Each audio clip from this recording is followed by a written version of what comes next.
Buenos días.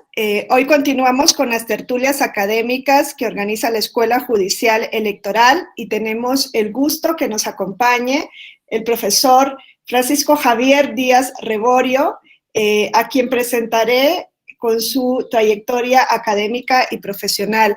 El profesor Francisco Javier Díaz Reborio es catedrático de Derecho Constitucional de la Universidad de Castilla-La Mancha. Fue vicedecano de Enseñanzas Jurídicas de la Facultad de Ciencias Jurídicas y Sociales en Toledo, de la misma universidad, y asimismo también desempeñó el cargo de director del Departamento de Ciencia Jurídica y Derecho Público.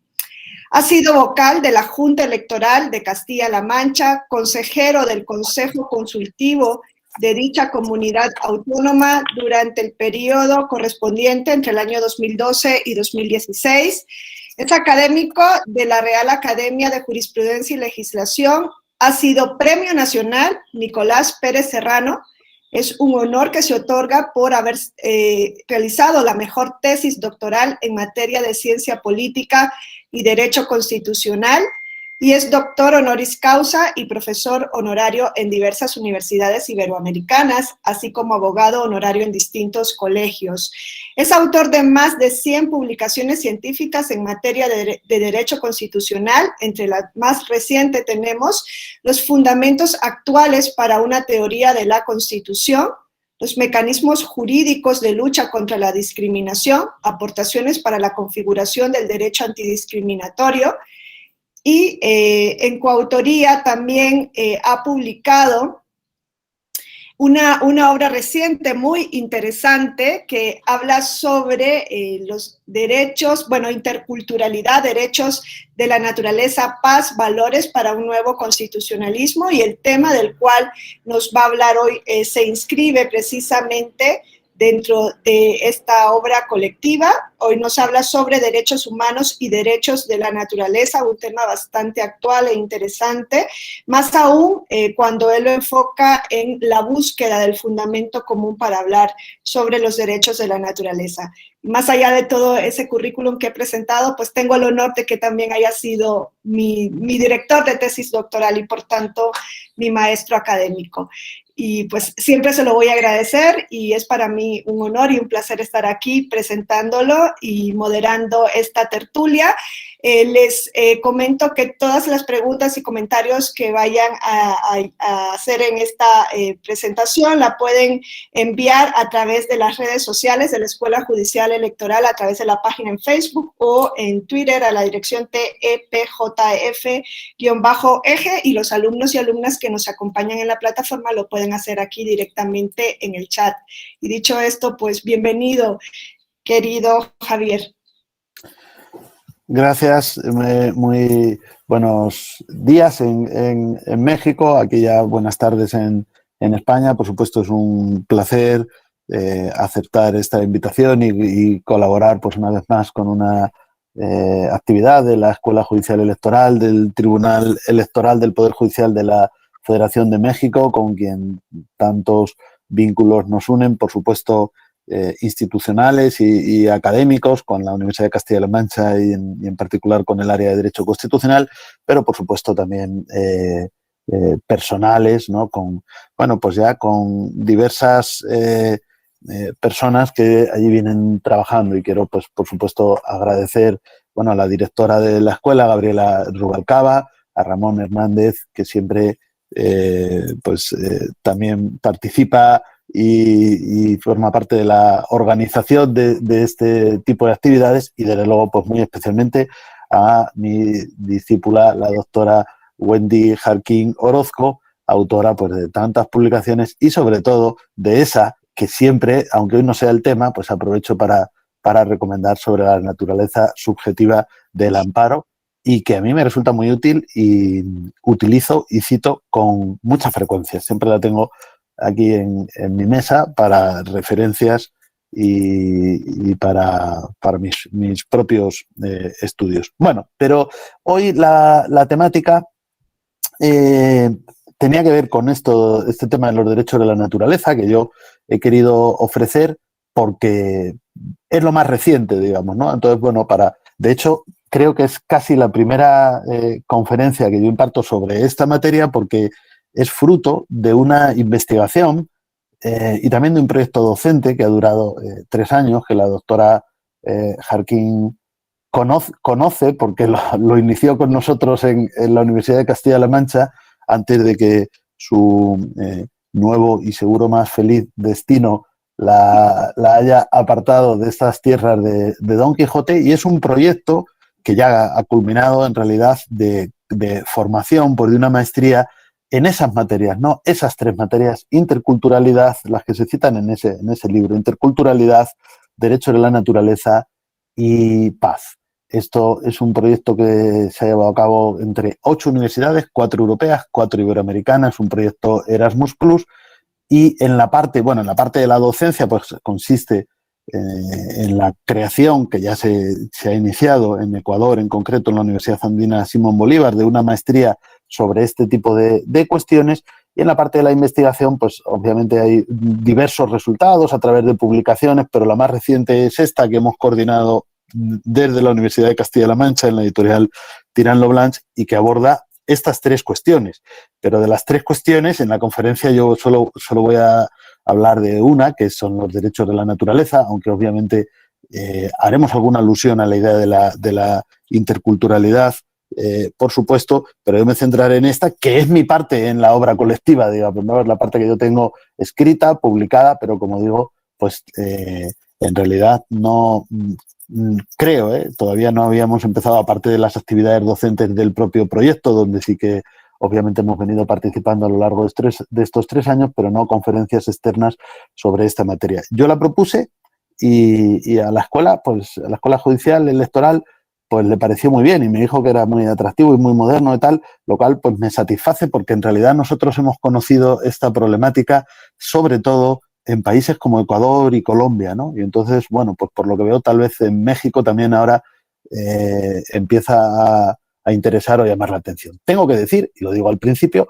que hay que aproximarse a esta cuestión de los derechos de la naturaleza, o por lo menos yo así lo intenté, desprovisto de prejuicios, ¿no? De hecho, en el resumen del libro que estábamos mencionando, en la solapa, donde nos dijeron, tienes que hacer un resumen en 10 líneas para que la gente conozca el contenido del libro, ya ahí se dice, el lector, el jurista, tiene que aproximarse a esta temática desprovisto de prejuicios. ¿Por qué?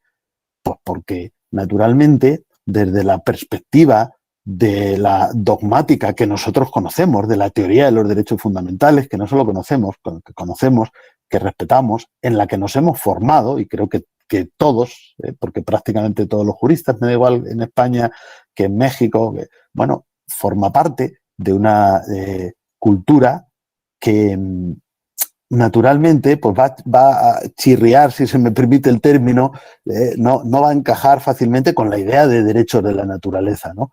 De hecho, pues yo debo decir que al inicio de mi participación en este proyecto era bastante reacio y hasta tal vez un poco superficial a la hora de aproximarme a esta materia, pues considerándola difícilmente reconducible a los parámetros del mundo del derecho que nosotros conocemos, ¿no? Y en cierta medida esto es cierto, pero sin embargo una aproximación y una profundización mayor en la materia, bueno, pues nos pone de relieve, yo creo, que al final todos los elementos son elementos culturales, que los derechos son también una creación cultural, dinámica y que siempre ha estado abierta, ¿no?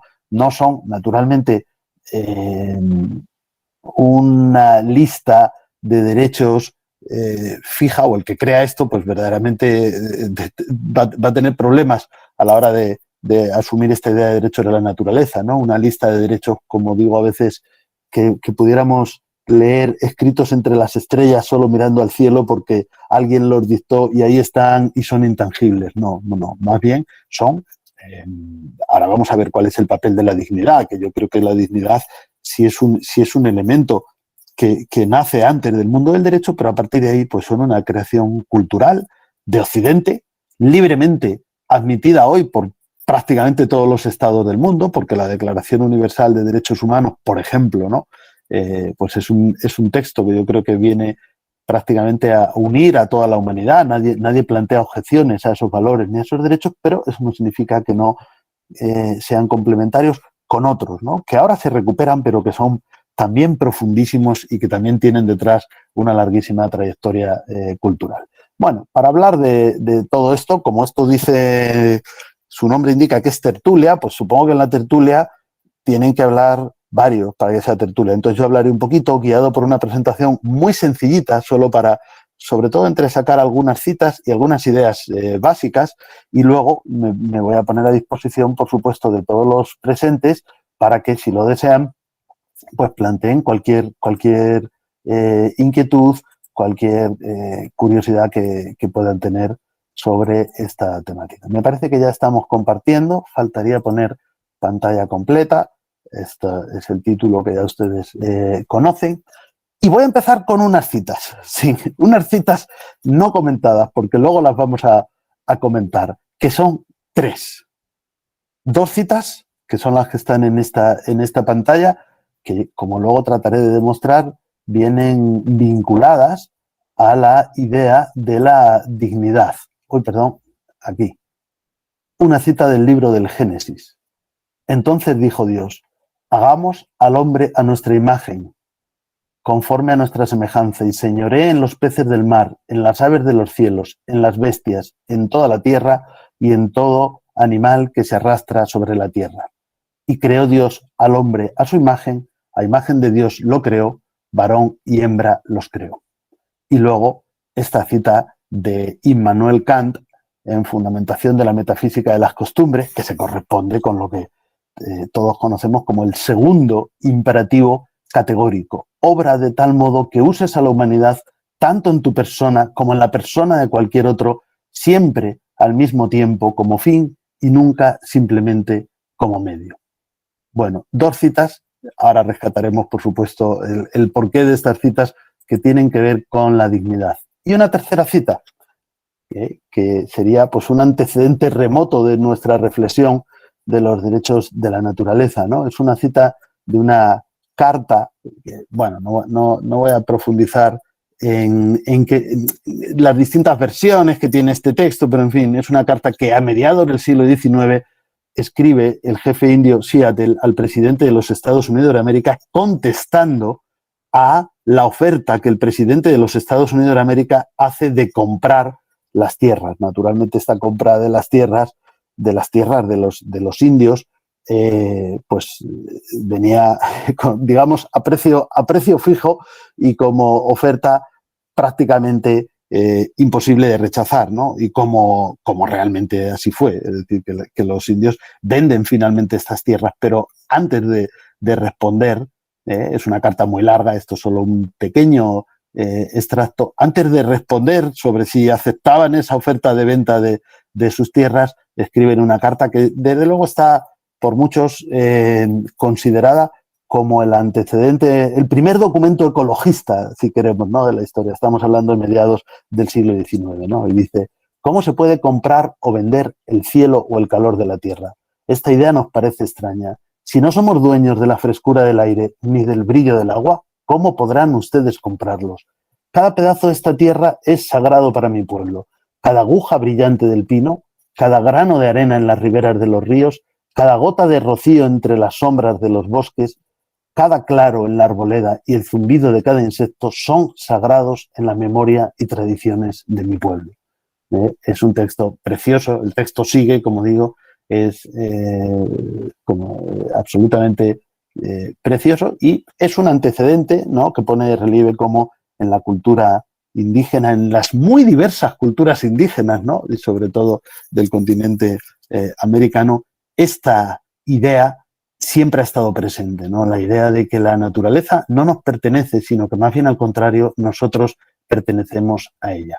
Bien, pues a partir de aquí vamos a iniciar esta reflexión, ¿no? Comenzando por la idea de la fundamentación de los derechos humanos. Es decir, cuando hablamos de derechos humanos, ¿cuál es? Si hablamos de fundamentar, por supuesto, pues nos estamos refiriendo a establecer los parámetros por los cuales algo es exigible. Por eso la labor de fundamentación de los derechos es, como ahí se indica, una tarea no pacífica, lejos de ser pacífica. De hecho, hay quien prescinde de la cuestión de la fundamentación, ¿no?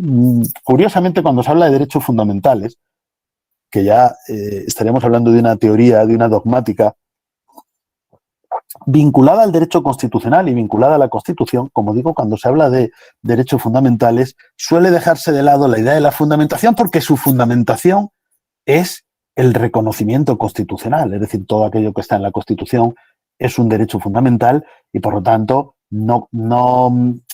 esta dogmática no se centra en la cuestión de la fundamentación, de la misma manera que todo el positivismo puro, vamos a decir, o más estricto, ignora la cuestión de la fundamentación de los derechos.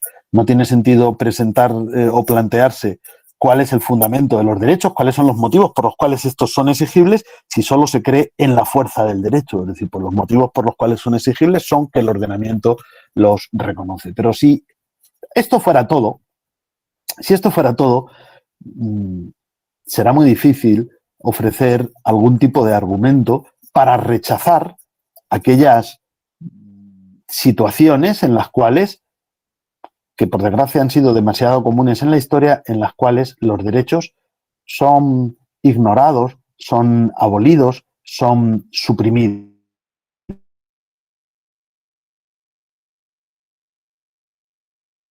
Naturalmente se produce sobre todo a raíz de la experiencia del régimen nazi en Alemania, donde pues un sistema constitucional y un sistema democrático y un sistema liberal con su reconocimiento de derechos relativamente pionero, como era la Constitución de Weimar, incluso es de las primeras que tiene derechos sociales, no la primera porque esta es la de México de 1917 y aquí en Europa a veces a algunos colegas se les olvida y hay que recordarlo, primero la de México, luego la de Weimar, pero bueno, quiero decir que ese sistema, que desde el punto de vista de los valores, pues para su época era bastante avanzado, tal, fue pervertido y fue pervertido desde la legalidad formal, es decir, a partir de el acceso a la mayoría parlamentaria, a la mayoría del Reichstag, pues del Partido Nacional Socialista, que no va a derogar la Constitución, sino que simplemente va a ir aprobando leyes contrarias que van a anular los derechos. Bueno, naturalmente yo creo que este tipo de situaciones son un embate, si queremos, a las tesis más positivistas, porque un positivista difícilmente, aunque Kelsen por supuesto tendría sus argumentos contra esto, pero en fin, difícilmente puede rebatir la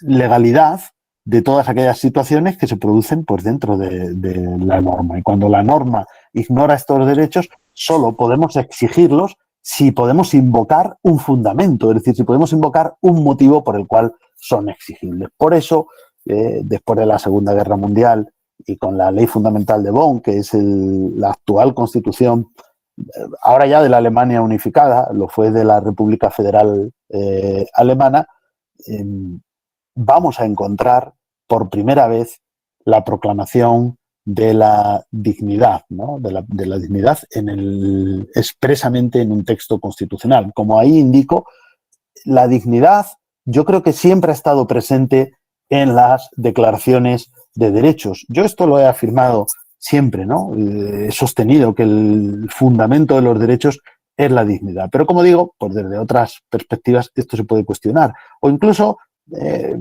alguien puede decir, bueno, ¿cómo que siempre ha sido el fundamento si en realidad aparece de una manera explícita en la Ley Fundamental de Bonn de 1949, ¿no? De hecho, mi compañero y amigo Miguel Revenga, en un comentario que le hace a un libro mío hace ya bastantes años, venía a argumentar en esta línea. Decía, bueno, no es tanto que la dignidad sea el verdadero pilar, la verdadera médula del constitucionalismo, si en realidad estamos diciendo que solo se va a incorporar en 1949. Pero bueno, yo creo que es verdad que siempre está presente. Cuando se dicen las primeras declaraciones, desde la Declaración de Independencia de los Estados Unidos de América, la del Buen Pueblo de Virginia o la Declaración de Derechos del Hombre Ciudadano, ¿no? Fórmulas del tipo, todos los hombres nacen libres e iguales, ¿no? O en la Declaración de Independencia, todos los hombres son creados.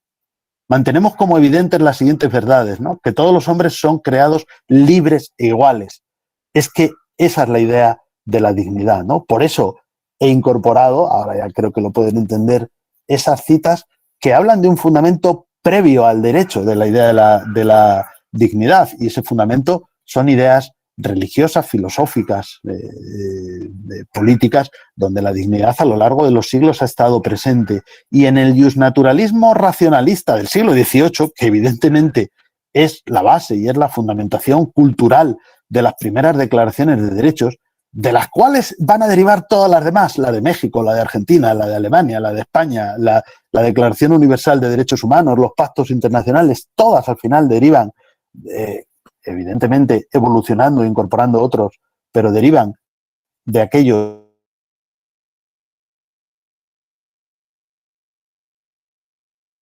La dignidad estaba presente, aunque no explícita, en esa formulación. Si todos somos creados libres e iguales, ya se nos está diciendo un esquema de valores, por así decir, que está en la fundamentación de toda la Carta de Derechos. Y es el valor último, en el que se fundamenta todo, es el valor de lo humano. Eso es la dignidad, ¿no? Es el especial valor de lo humano.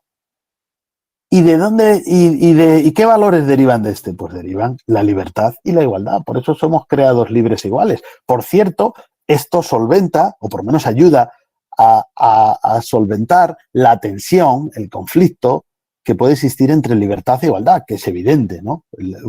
Una maximización de la libertad pues implica la anulación de la igualdad y a la inversa, ¿no? Maximizar la igualdad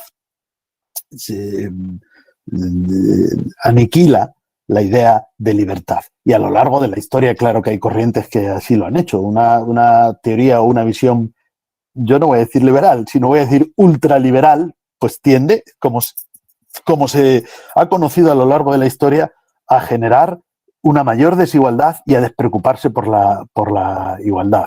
Mientras que una visión, si queremos, más igualitarista que igualitaria, es decir, donde lo único importante es la igualdad por los resultados, como digo a veces, la eliminación de las diferencias entre ricos y pobres, aunque sea a base de que todos sean pobres, ¿no? Ya no hay diferencias entre ricos y pobres, todos pobres, como el comunismo real, digamos, a partir de la Revolución Rusa puso de manifiesto, y lo que supone es la negación de la libertad. Bueno, pues la libertad y la igualdad tienen que ser compatibles. Bueno, todos los valores constitucionales tienen que ser compatibles. Lo que puede haber es tensiones, pero no puede haber incompatibilidad entre valores constitucionales. ¿Por qué la dignidad es fundamento de la igualdad? Bueno, evidentemente, porque es lo que nos iguala a todos. Lo que tenemos en común es que somos seres humanos, y como somos seres humanos merecemos el mismo respeto. Segundo imperativo categórico que antes transcribíamos. Cada quien nunca puede ser instrumentalizado, nunca puede ser tomado como un medio para, sino que tiene que ser tomado como un fin en sí mismo y como tal respetado. Esto nos iguala a todos, pero también nos hace libres porque significa que cada quien es único, es irrepetible. Ninguna persona es exactamente igual a otra. Por eso hasta la clonación reproductiva está prohibida en muchos textos, porque sería instrumentalizar a otro ser y crear otro ser idéntico. No, cada persona es única, es irrepetible y debe ser dueña de su destino, y para eso está la libertad. La libertad nos hace dueños de nuestro destino. Yo creo que por esa razón la igualdad debe ser sobre todo una igualdad de oportunidades, eso sí, una igualdad de oportunidades para que cada uno, precisamente para que la propia libertad sea real. Si se dan cuenta, la igualdad de oportunidades hace real la libertad, porque no es real la libertad del que no puede elegir, del que no puede ni siquiera decidir su destino. Yo creo, de una manera muy sintética, que este es el esquema que subyace, el esquema de fundamentación axiológica que subyace en todas nuestras declaraciones de derechos.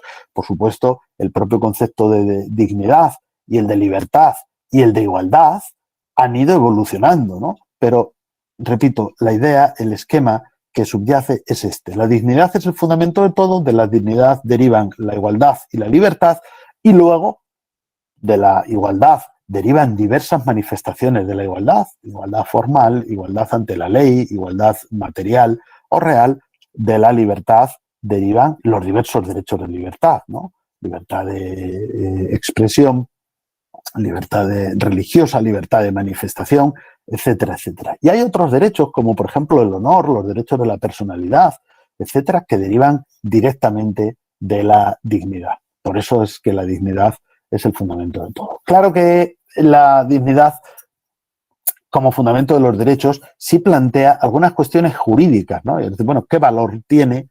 ¿Cómo definirla? ¿Cómo definir la dignidad de una manera que pueda permanecer?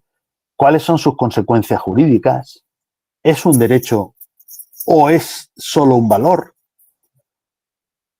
Si es un derecho susceptible de ponderación, si es que creemos que los derechos son principios y que los derechos se ponderan cuando entran en conflicto, o no lo sería, ¿cuál es su valor en la interpretación? Son muchas preguntas en las cuales ahora no puedo detenerme. Bueno, solo decir de una manera muy sintética que yo creo que la definición jurídica de la dignidad va en la línea que yo he mencionado, es el valor específico de lo humano, el valor que tiene el ser humano, la persona, desde el punto de vista del derecho y del derecho constitucional. Y ese valor solo lo tiene el ser humano, no es predicable de otros seres vivos en su misma dimensión, ese valor específico, y consiste en ese mandato de no instrumentalización. Y por supuesto, pues a partir de ahí, aparte de ese valor fundamentador, tiene consecuencias. Aquí ya todos los temas son debatidos. Yo más o menos en distintos escritos a lo largo de mi vida pues he ido tratando de contestar alguna de estas preguntas. La dignidad tiene, es un valor, pero también es un derecho. O sea, yo sí creo que tiene una dimensión subjetiva que es invocable. En Alemania, por ejemplo, es invocable directamente en amparo. En España no, pero aunque no sea invocable directamente en amparo, no quiere decir que carezca de dimensión subjetiva, sino que simplemente ese artículo de la Constitución no es invocable en amparo. Y yo creo que al menos hay un núcleo de la dignidad, no sé si definirlo como contenido esencial o como núcleo de la dignidad, que no es susceptible de ponderación, aunque sabemos que otros autores, como Robert Alexy, piensan lo contrario. De hecho, contestan la crítica que se suele hacer a Robert Alexy, porque una de las críticas que se le hace precisamente es esto: si la dignidad es intangible, dice la Ley Fundamental de Bonn, pero no solo la Ley Fundamental de Bonn, hoy lo dice la Carta de los Derechos Fundamentales de la Unión Europea, que se inicia con un texto idéntico al de la Ley Fundamental de Bonn. La dignidad humana es intangible. Si es intangible, ¿cómo se va a ponderar? Si pudiéramos ponderar, ¿no? Aquí hay muchos ejemplos, ¿no? Si pudiéramos ponderar la dignidad, pues entonces podríamos llegar a justificar la tortura, ¿no?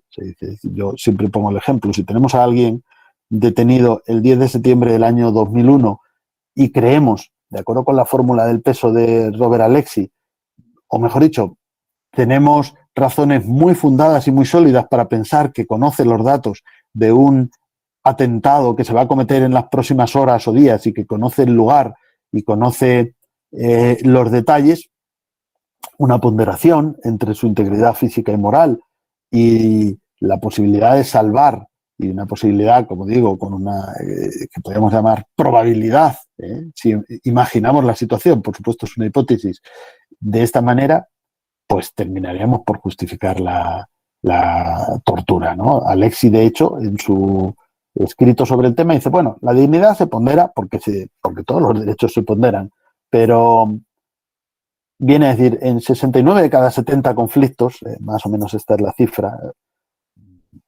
triunfa, porque su peso específico es el mayor, ¿no? Su peso como derecho. Sabemos que la fórmula del peso de Alexy concede un valor al peso específico, otro valor a la intensidad de la afectación y otro a la probabilidad de que, afectando este derecho, es decir, restringiendo un derecho determinado, se beneficie a otro. Él dice, no creo que esto sea una forma de acusarle a Alexy, en este caso, ¿no?, de minusvalorar la dignidad. Esta misma semana, hace unos días, manteníamos un debate con el profesor Juan Antonio García Amado de la Universidad de León, y él decía, dicen algunos de los defensores de Alexy que Alexy es kantiano. ¿Cómo va a ser kantiano?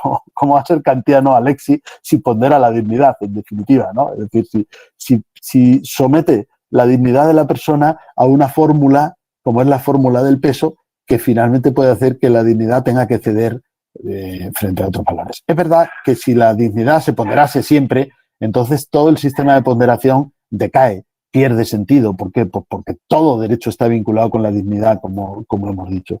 Entonces, esto bloquearía el sistema de derechos y obligaría a otro método, a otra técnica, si queremos, de solución de conflictos entre los derechos. Pero en cambio, se puede sostener que hay un sistema de ponderación del cual se excluye, y en esta línea yo me inscribo, se excluye ese núcleo último de la dignidad, ¿no? Donde puede estar, yo he puesto el ejemplo de la tortura, pero puede ser la prohibición o la abolición de la pena de muerte, o pueden ser determinadas prácticas que frontalmente atacan y lesionan de una manera muy evidente ese contenido, ese núcleo de la idea de dignidad. Pero bueno, todas estas cuestiones simplemente las dejo apuntadas porque nos interesa avanzar en la exposición y ver ahora la relación entre fundamentación y titularidad. Es decir, si hemos hablado de que la fundamentación de los derechos está en la idea de la dignidad, y la dignidad es el valor del humano, del ser humano, de la persona.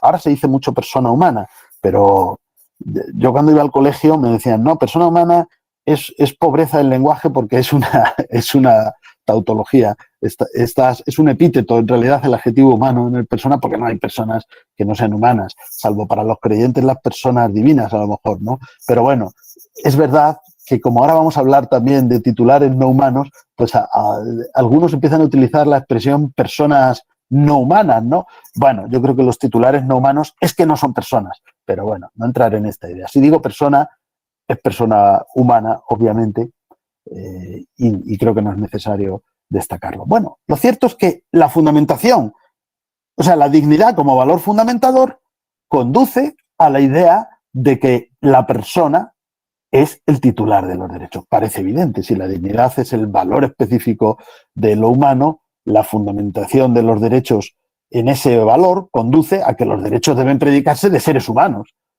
Si fundamentamos los derechos en la idea de dignidad y predicamos luego derechos de personas, vamos a decir, de sujetos, para evitar esa confusión que he dicho antes, de sujetos no humanos, pues naturalmente habría una contradicción. Pero entremos un poco más adelante. Es que la dogmática clásica de los derechos es verdad que los concibe como derechos públicos subjetivos. Derechos públicos subjetivos, derechos porque es un haz de facultades, públicos porque se ejercen frente al Estado y subjetivos porque el titular es un sujeto, y es un sujeto naturalmente humano. Pero todo esto, a lo largo de las décadas, como hemos dicho, esto no deja de ser una construcción teórica muy bien realizada en Alemania, sobre todo en el tránsito del siglo XIX al siglo XX y en las primeras décadas del siglo XX, una dogmática muy coherente, muy bien construida, pero que se ve superada por las circunstancias, en cada uno de sus elementos. En el elemento de derecho público, es decir, frente al Estado, hoy sabemos que se reconocen derechos de ciudadanos frente a otros ciudadanos, y esto cada vez es una cosa más cotidiana. En la propia Alemania surgió esa teoría de la Drittwirkung, no sin polémica y no sin amplio debate. La Drittwirkung significa vinculación frente a terceros, es decir, un derecho también puede ser exigible en muchos casos frente a terceros. Incluso podemos empezar a imaginar los derechos del Estado frente a ciudadanos.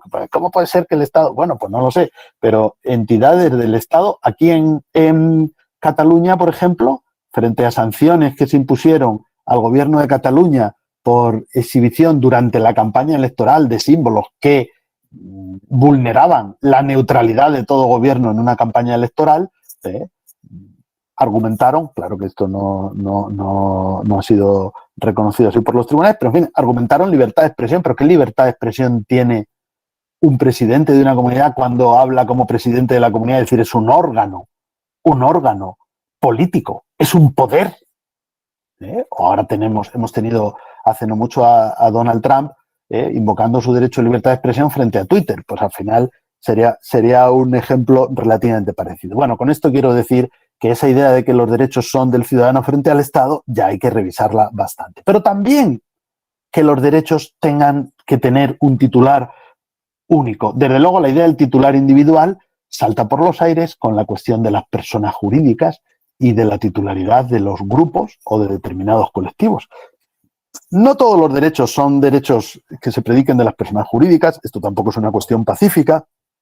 Pero en algunos sí es pacífico. La tutela judicial efectiva es un derecho que se predica de personas jurídicas, públicas y privadas, por cierto. El derecho al debido proceso, para expresarlo de esta manera. O, por supuesto, el derecho a la inviolabilidad del domicilio. Pues prácticamente toda la jurisprudencia reconoce que las personas jurídicas tienen domicilio. Es decir, pero ¿cómo puede ser una...? El derecho al honor. Mi colega Tomás Vidal es un experto en materia del derecho al honor. Uno de los grandes debates es, ¿se puede reconocer el derecho al honor o a la honra, no sé en México qué término se utiliza, de una persona jurídica? Pues podemos decir, claro, si el derecho al honor está vinculado a la dignidad, ¿cómo se va a predicar de una persona jurídica? Pero luego decimos, si el derecho al honor al final nos protege frente a aquellos ataques que otras personas puedan realizar que dañen nuestra fama, nuestro prestigio, nuestra consideración social, pues oiga, hay una consideración social de Javier de Arreborio o de Ramón Hernández o de Wendy Harking y hay una consideración social pues del Banco de Santander o de cualquier entidad también jurídica que se puede ver dañada por ataques injustificados también que puedan dañar esa fama. Por lo tanto, si las personas jurídicas pueden tener derecho al honor, pongo el ejemplo del derecho al honor que es uno de los más estrechamente vinculados con la dignidad, ¿cuánto tiempo hace que no nos preguntamos si esto es compatible con seguir sosteniendo que la dignidad es el fundamento de los derechos? ¿Es que las personas jurídicas tienen dignidad? No, claramente las personas jurídicas ni siquiera tienen derecho a la vida. Nadie ha dicho, ¿tienen derecho a la vida? No, ni tiene sentido la pena de muerte porque no se puede matar a una persona jurídica, se la puede disolver si queremos, ¿no? Pero no se la puede matar. Sin embargo, reconocemos derechos a las personas jurídicas, reconocemos derechos a los grupos y por eso se habla titularidad de grupos, titularidad colectiva y ya lo último, titularidad difusa, o por lo menos lo último en Europa.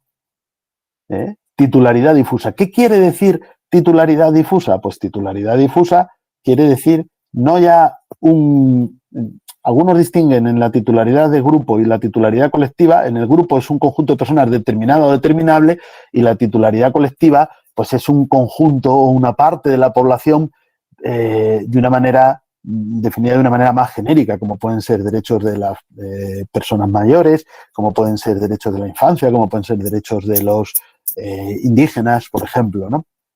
Y en cambio titularidad difusa son derechos ya cuyo titular es que sería toda la humanidad. Ni siquiera es el conjunto entero de personas vivas en el planeta, sino hasta las futuras generaciones. Esto se predica, por supuesto, de los derechos medioambientales. Pero ojo, porque ahora ya todo lo que me queda voy a hablar de derechos de la naturaleza. Los derechos medioambientales no son los derechos de la naturaleza.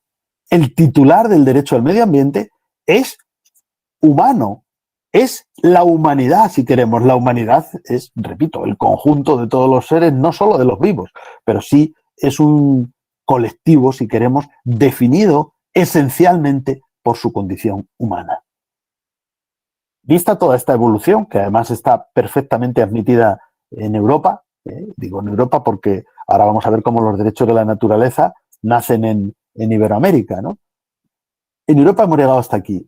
¿Por qué no plantearnos este otro paso, ¿no? Que sería la posibilidad de derechos de titulares no humanos? Esto se ha reflexionado en dos ámbitos relacionados pero diferentes, ¿no? Los derechos de los animales y los derechos de la naturaleza. Yo me voy a referir a estos últimos sin perjuicio de hacer una breve diferenciación. Los derechos de los animales tendrán sujetos no humanos.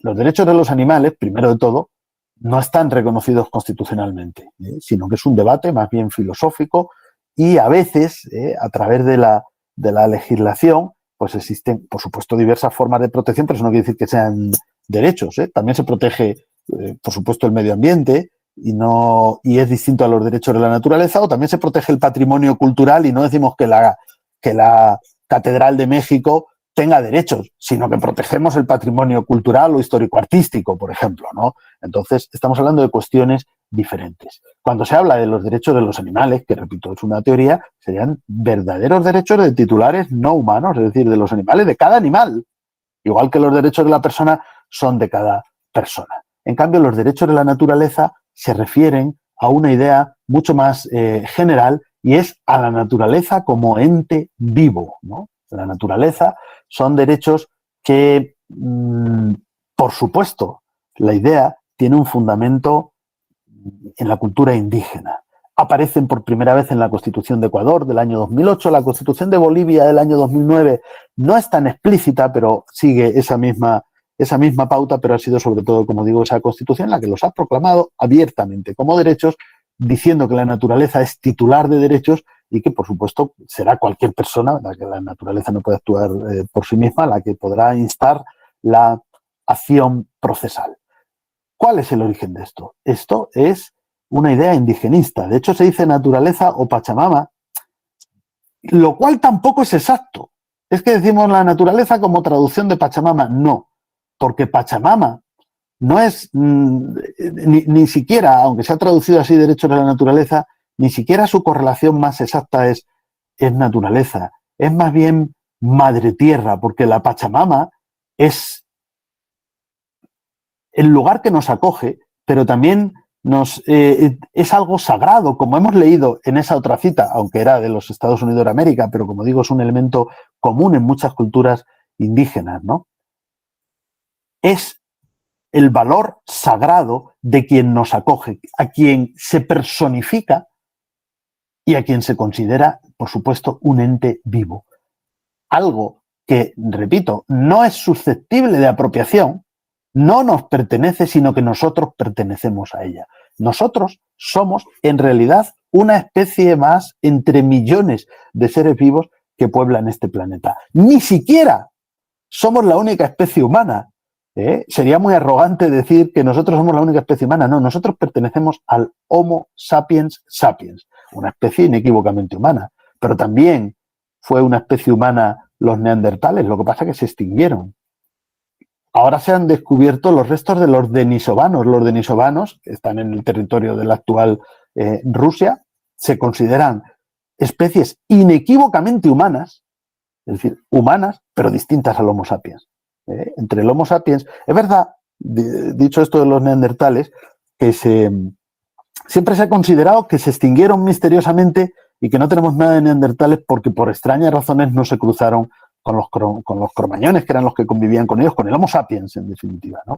Ahora esto está mucho más cuestionado. Es decir, algo de neandertales parece que tenemos, pero bueno, dicho esto, pues es evidente que hay distintas especies, incluso dentro de lo que llamamos humano. Es decir, no somos ni la única especie humana y, por supuesto, no somos la única especie en el planeta. Lo que sucede es que, como parte de nuestra cultura occidental, que nos ha llegado, por eso he puesto esas dos pinceladas, claro que no es el Génesis y Kant, sino que es por esa fundamentación religiosa de que el ser humano es lo más valioso de la creación, a quien el Dios crea a su imagen y semejanza, y luego a través de todo el pensamiento filosófico, desde Santo Tomás hasta, por supuesto, Kant, donde ya esto desaparece el sentido religioso, pero se fundamenta con un sentido moral, ¿no?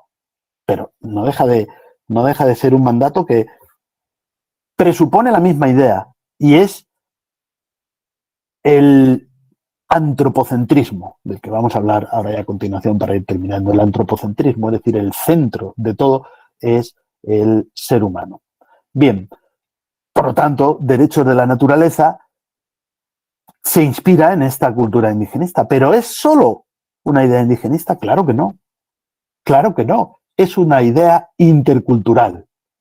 Porque si se dan cuenta, el término derechos ya hemos dicho que es una creación cultural de Occidente, que esto es una cosa que puede gustar o disgustar, pero que es una constatación, no es una opinión. Es decir, podemos ver dónde está la historia de los derechos.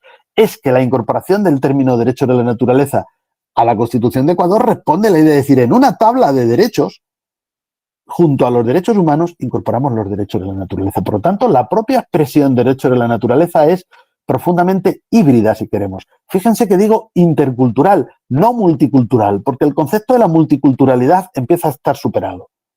Porque la multiculturalidad es la yuxtaposición de elementos culturales distintos, como pueden ser occidentales, como pueden ser indígenas, como pueden ser de otro tipo. En Europa tenemos otro tipo de situaciones, pero que también ahondan en esa idea. Pero ya no se debe hablar de no se debe hablar, pero digamos, la idea de multiculturalidad solo nos dice hay distintas culturas que conviven. La idea de interculturalidad significa las culturas se impregnan unas de otras, se relacionan, se influyen. No coexisten, sino que conviven de una manera cada vez más íntima, ¿no? Como en Europa vemos por efecto de los movimientos migratorios, por ejemplo, ¿no? Entonces, nuestra cultura, esa cultura occidental o europea que podemos llamar, ya ha cambiado a su vez, ¿no? Entonces, derecho de la naturaleza es una idea intercultural, porque toma la idea de derechos del constitucionalismo occidental y toma la idea de la naturaleza como sujeto, como Pachamama, como madre sagrada a quien debemos respeto, y de donde hemos nacido, ¿no? Como fundamento. Bien, a partir de ahí, naturalmente, queda muchísimo por hacer desde la perspectiva de la estructuración jurídica, si queremos, de estos derechos de la naturaleza. Es decir, bueno, ¿cuál sería su fundamento? Pues difícilmente puede ser la dignidad, ¿no? Este ha sido el tema central. Ahora ya voy a ir terminando con las conclusiones que yo he extraído de esta pequeña investigación que yo hice en el contexto de una investigación mucho más amplia como era este proyecto. ¿Pueden ser los derechos de la naturaleza o pueden hallar los derechos de la naturaleza fundamento en la dignidad? No. Porque entonces tendríamos que redefinir dignidad. ¿Quién es el titular de los derechos de la naturaleza? Pues el titular es la naturaleza. De hecho, ya en el proyecto estamos siguiendo los avances jurisprudenciales que se encuentran, sobre todo, no solo en Ecuador, en Colombia, a pesar de que la Constitución no lo dice, los tribunales se han lanzado con bastante convicción al reconocimiento de estos derechos. Pero luego estos derechos en cada sentencia se reconocen a un sujeto más concreto.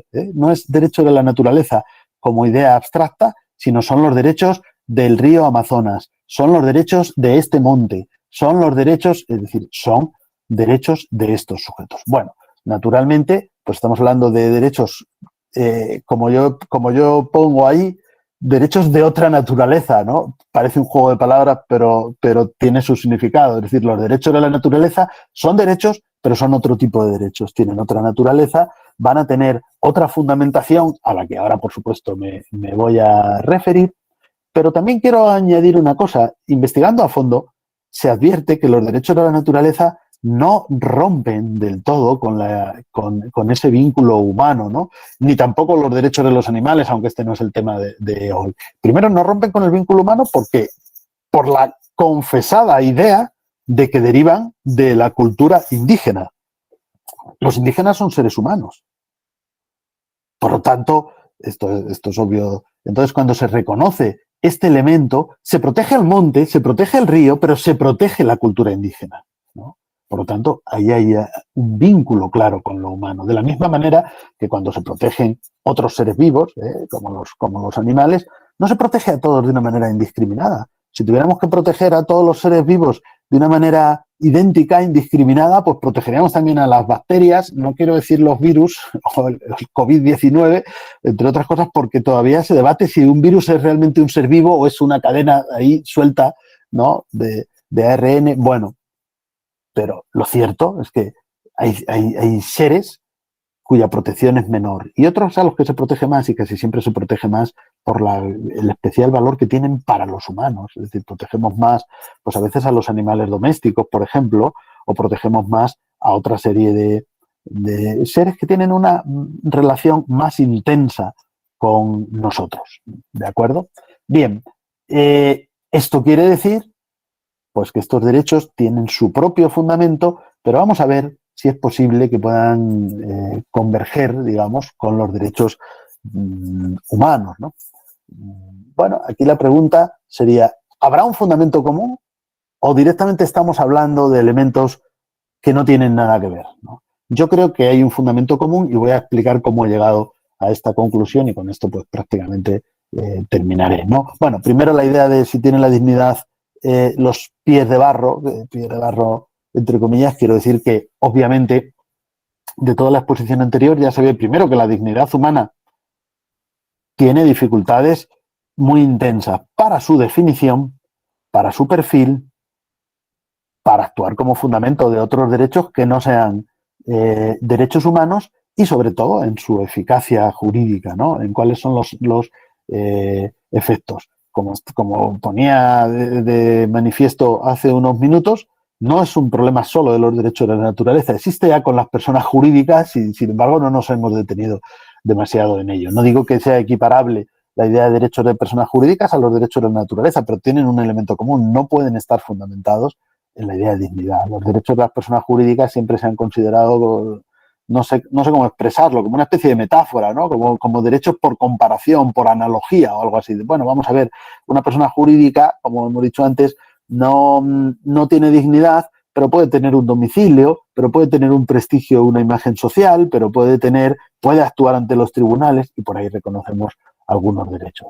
Pero dicho esto, ¿qué tienen en común unos derechos con otros? Bueno, pues yo creo, y con esto ya, como digo, voy a terminar, que es la vida lo que se está protegiendo en todo caso, porque si hay algo como presupuesto de la propia dignidad, es decir, algo que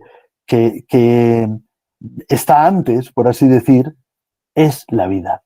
Y si hay algo presente en los derechos de la naturaleza, por supuesto también en los derechos de los animales, por lo que son valiosos, es evidentemente la vida. De tal manera que yo termino mi trabajo con este esquema, que está copiado de ese libro, de ese artículo, donde yo comparo el enfoque que antes se llamaba antropocéntrico y que es el que yo mismo, por supuesto, he defendido hasta esta investigación, como antes les he explicado.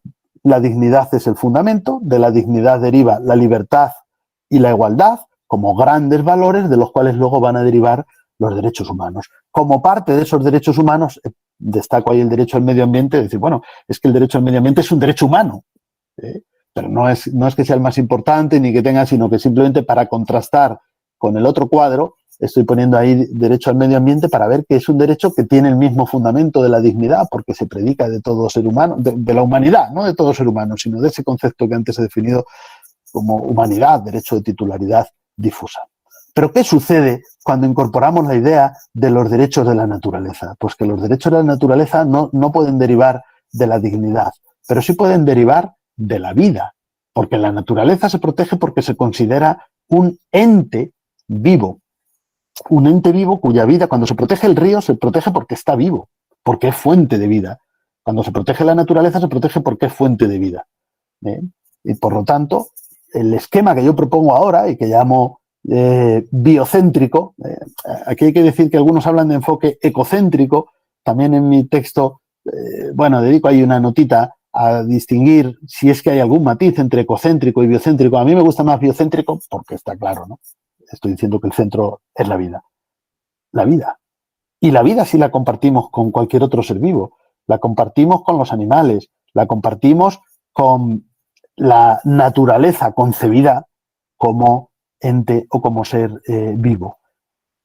Por eso, la disciplina, que no solo es jurídica, pero que encierra, por supuesto, o incluye muchas aportaciones jurídicas que son importantes y que puede aunar la teoría de los derechos con este nuevo enfoque de los derechos de la naturaleza, es obviamente la bioética, ¿no? La bioética es el enfoque de la vida desde muchas perspectivas, también médica, también filosófica, también moral, pero también jurídica, ¿no? Entonces, el centro está en la vida.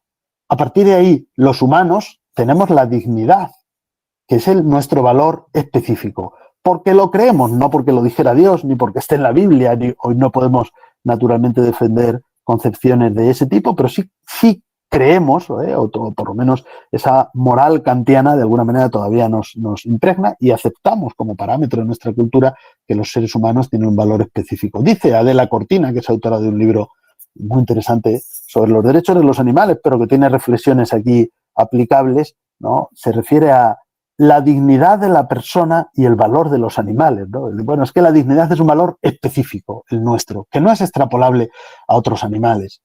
Y digo a otros animales bien dicho, porque nosotros somos animales.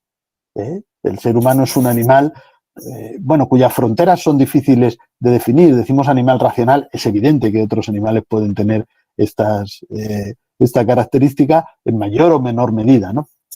Bien, por lo tanto hay una vida no humana que también se protege y que engloba a su vez por los derechos de la naturaleza y los derechos de los animales, ¿no? A partir de ahí, bueno, pues hay que perfilar y establecer, como digo, las consecuencias jurídicas pues, de esa protección de la naturaleza y de esa protección de los animales. Yo apunto en mi trabajo, aunque naturalmente creo que lo que queda aquí es un enorme campo inexplorado, pero sí que apunto una posibilidad de fundamentación específica, más allá de la vida, que es la fundamentación común, para los derechos de la naturaleza y los derechos de los animales, que sería un mandato moral, no el de no instrumentalización, porque naturalmente nos servimos de la naturaleza y los indígenas se sirven de la naturaleza y los indígenas cazan.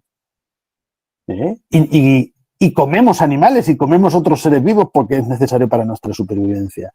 No es eso. Pero en cambio yo establezco el mandato, o creo que la clave podría ser el mandato no de no instrumentalización, como es el mandato humano, obviamente, sino de no causar un daño injustificado. Es decir, nunca se debe dañar la naturaleza, nunca se debe dañar a otro ser vivo, aunque sea un ser, aunque sea un animal, o aunque sea un sujeto no humano, que no exista, que no esté justificado. ¿Por dónde nos viene la justificación? Pues ahí podemos hacer los mismos exámenes que hacemos en materia de derechos, los mismos test, ¿no? Un test de proporcionalidad. Es decir, es necesario este daño y es necesario y es idóneo y es proporcionado. Es decir, se hace, bueno, pues ahora, por ejemplo, y con esto termino, se aprueban muchas normas. Aquí en mi región, en Castilla-La Mancha, el año pasado se aprueba una ley de bienestar animal, por ejemplo. Bueno, pues esto no nos habla de derechos de los animales en su condición como si fueran derechos humanos, pero sí de esa protección, donde se dice, no se dice que no podamos matar a un animal, porque, como digo, entre otras cosas, para comer lo tenemos que hacer, pero sí en qué condiciones esto se va a producir para que no sufra más allá de lo imprescindible, para que lo protejamos como ser sintiente, ¿no? Que es la consideración jurídica que parece abrirse camino, ¿no? Que es un tertium genus, porque hasta ahora todo el mundo del derecho se ha dividido entre sujeto de derechos y objeto del derecho, ¿no? Y en este caso hablamos de otro ser vivo, de otro ser cuya vida tiene un valor, claro que sí. Toda vida tiene un valor. Pero que ese valor, repito, no es idéntico al humano, sino que es un valor que se protege por la idea de la imposibilidad de ese daño. Termino con un último apunte. Nada de lo que he dicho debe interpretarse en el sentido de que en la cultura occidental no se haya sentido, digamos, una preocupación por la protección de la naturaleza, por la protección del medio ambiente, por la protección de los animales. Aunque esto no sería una idea, si queremos, religiosa, pero que está vinculada a estos parámetros culturales, ¿no? La primera encíclica de este Papa Francisco, Laudato Si, precisamente se centra en poner ese valor. Lo que estoy poniendo de relieve es la diferencia de concepción, ¿no? La diferencia de concepción. De la concepción del ser humano es el centro porque fue creado por Dios a su imagen y semejanza y tiene mayor valor, a la concepción de la naturaleza somos todos, porque hemos nacido de la naturaleza y allá volveremos, somos parte de esta madre, como digo, que nos acoge y a la cual debemos la máxima protección. Y nosotros no somos tan especiales, como digo, sino que somos solo unos seres vivos que nos hemos desarrollado de una manera determinada. Creo que, bueno, pues de esta investigación he aprendido muchísimo.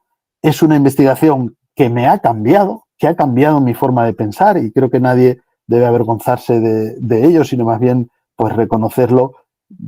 Me parece a mí que como algo positivo, que es la capacidad pues de reconsiderar, de revisar ideas o pensamientos aunque estén muy arraigados y de ser capaz de someterlos a un juicio crítico y a un encuentro, no a una confrontación, sino a un encuentro con otras ideas, como en este caso ha sido con esa concepción indigenista de la naturaleza, de la que tanto debemos aprender, porque entre otras cosas yo siempre me he sentido un enamorado de la naturaleza y una persona comprometida con esa protección, y el entender cómo ésta se ha llevado a cabo desde otras culturas, pues me ha aportado mucho. Y creo que el mundo del derecho, sobre todo desde que las constituciones y los textos jurídicos así nos lo imponen, pues debe preocuparse honestamente y seriamente por todas estas cuestiones. Bueno, quizás me he extendido un poquito más de lo deseado, pero yo no tengo, por supuesto, ningún problema en ahora pues iniciar cualquier debate por el tiempo que ustedes consideren, sin ninguna prisa, y en atender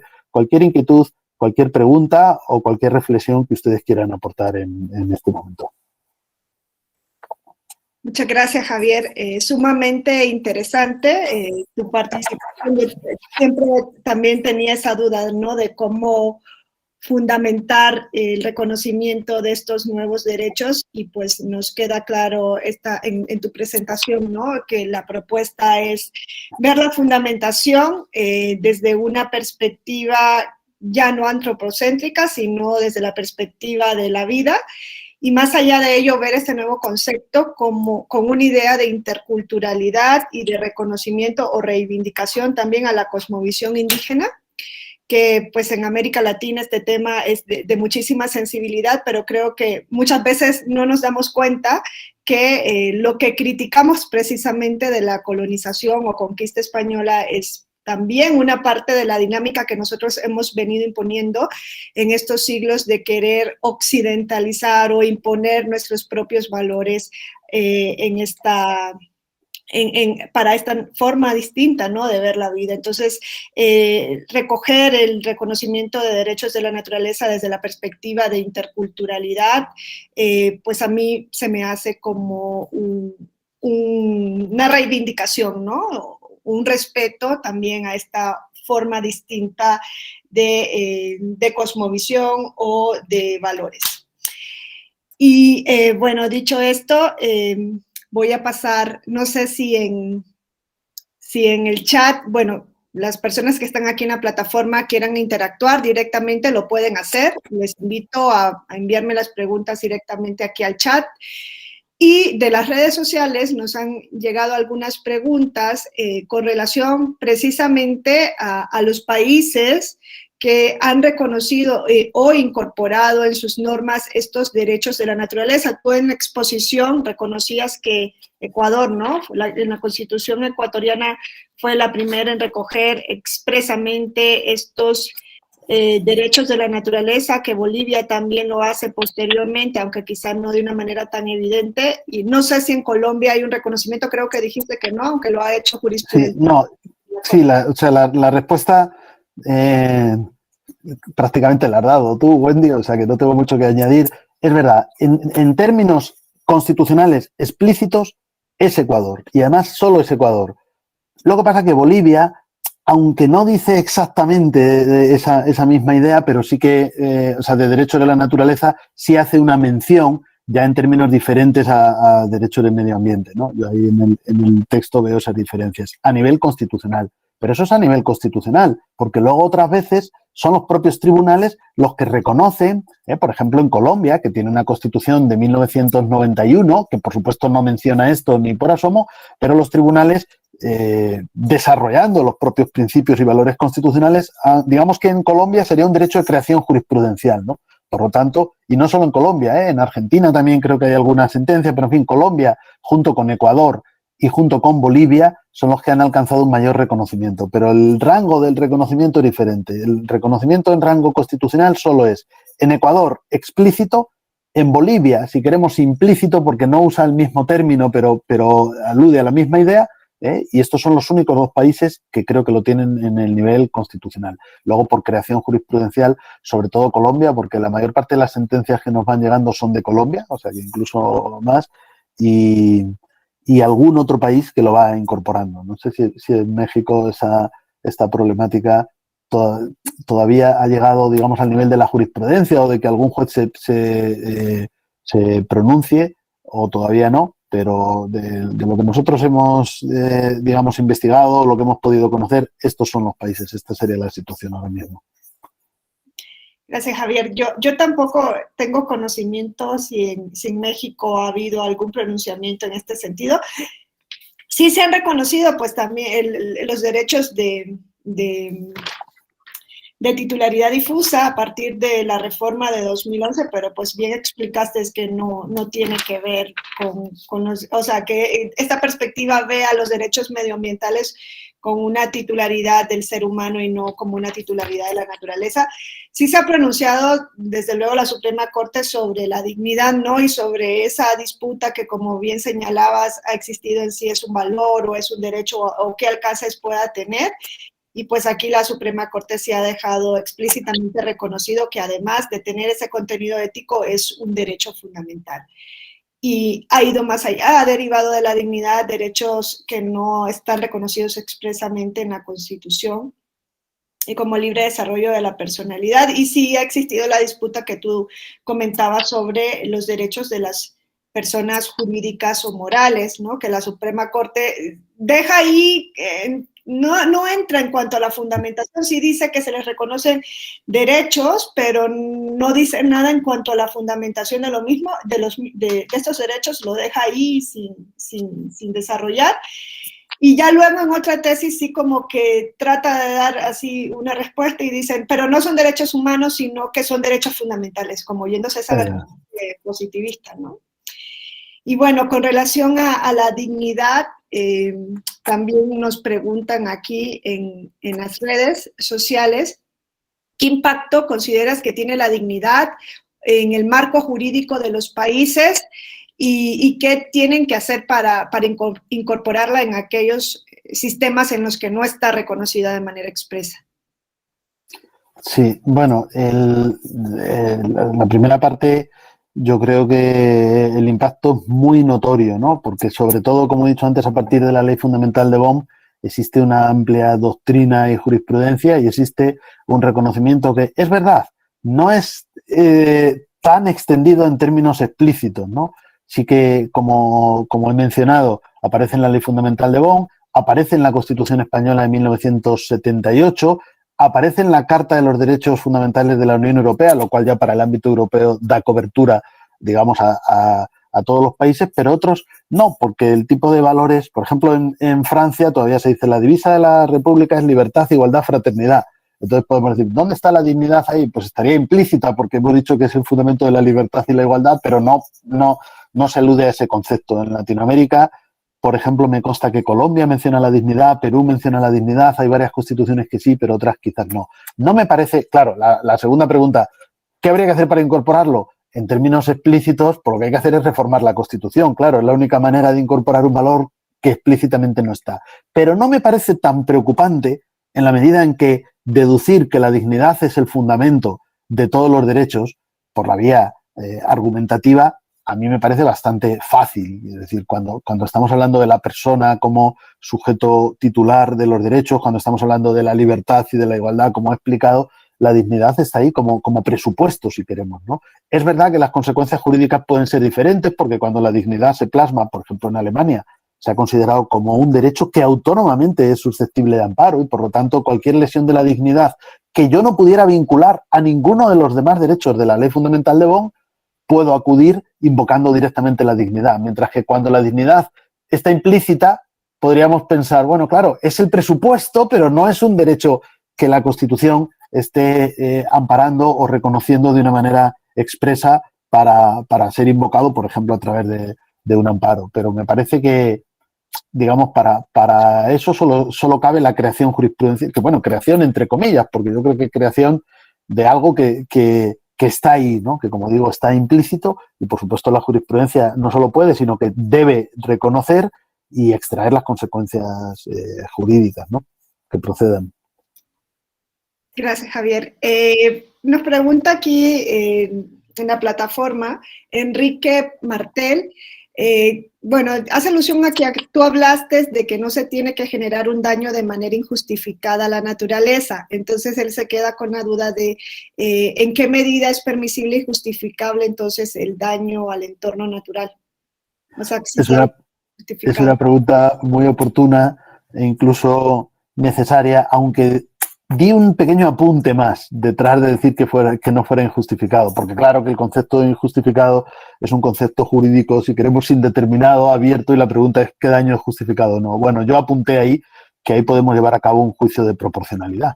Es decir, claro que el juicio de proporcionalidad a su vez va a tener un elemento de subjetividad, pero por lo menos ya tenemos un estándar. Es decir, primero, qué daño es necesario, idóneo y proporcional. Seguramente él lo pregunta porque entiende, ningún daño sería justificado. Esto no es cierto, porque, vamos, daño, quiero decir, alteración, porque cultivamos en la naturaleza, ¿no? Ya estamos alterando esa naturaleza, porque necesitamos sacrificar animales para alimentarnos, ya estamos provocando un daño a otros seres vivos, ¿no?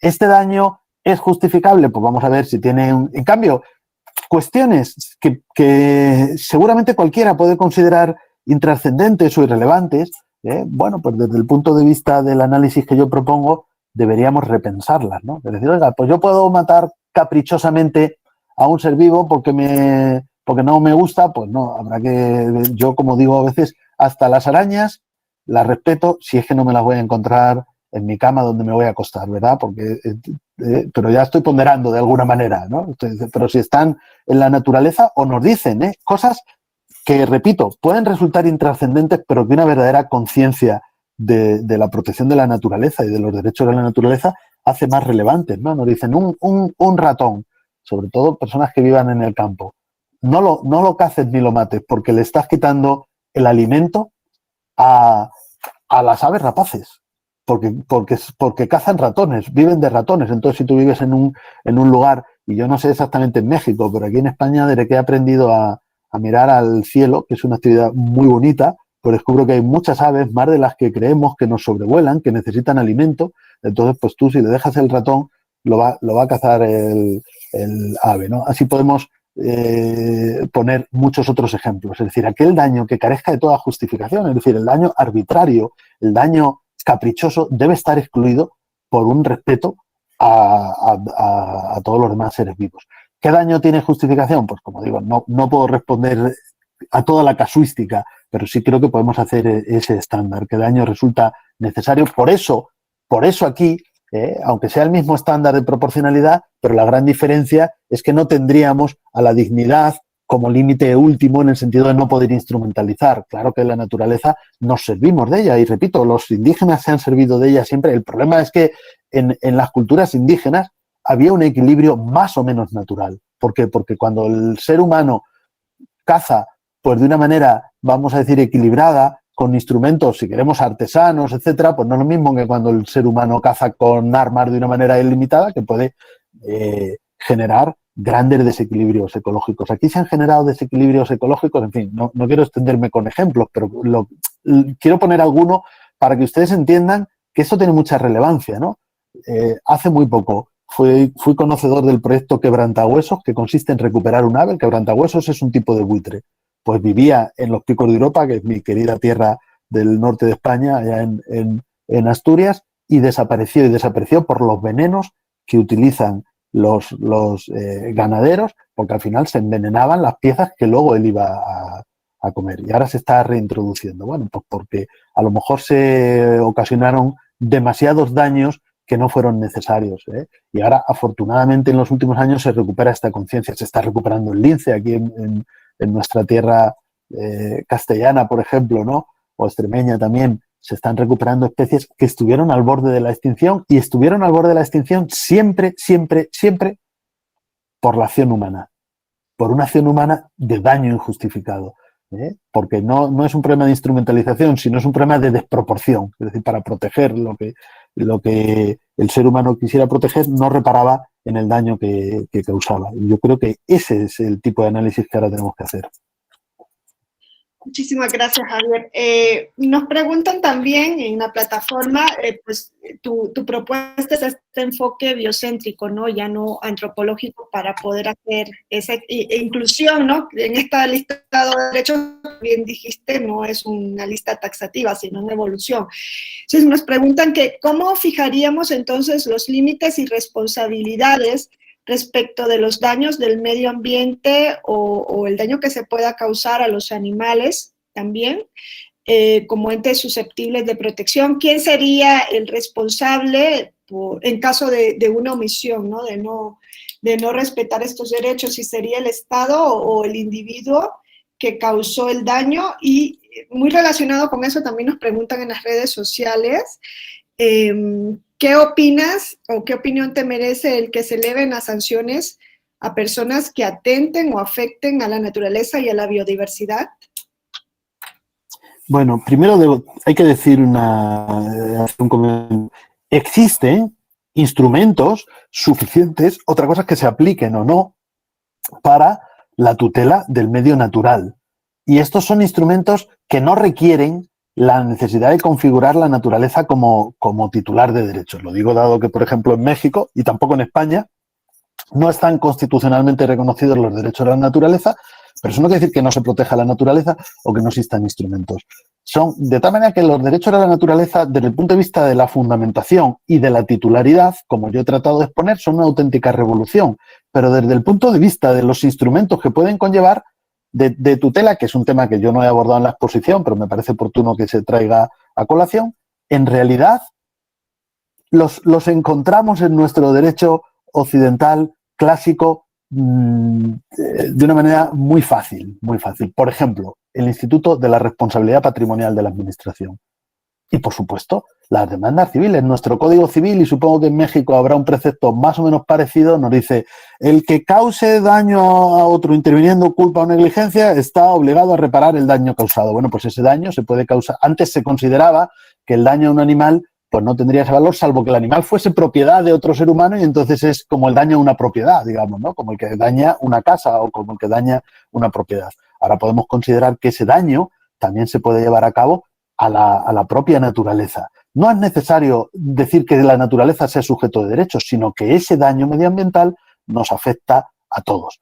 El Instituto de la Responsabilidad Patrimonial, porque, en fin, para que ustedes se hagan una idea, todas las sentencias que hemos analizado de Colombia, de Ecuador, etcétera, al final, ¿qué es lo que dicen?